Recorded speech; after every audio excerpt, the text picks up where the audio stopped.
Hola! Nag-crave na naman ang Amega nyo ng ube halaya. So, let's go. Magluluto tayo. Meron tayo ditong coconut milk, evap milk, at etong ube flavor na condensed milk. So, tagi-isang lata lang ang kailangan natin. At ipaghalo natin ang tatlong ingredients. So, nasa medium fire lang din yung apoy.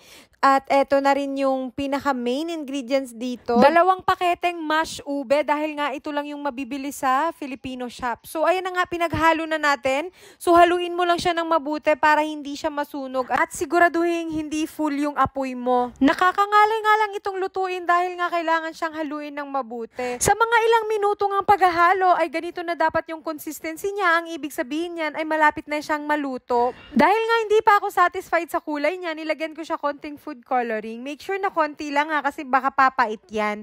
At ayan na nga, luto na siya. Nilagyan ko nga rin pala ito ng margarine para hindi siya dumikit sa kaserola at etong sandok.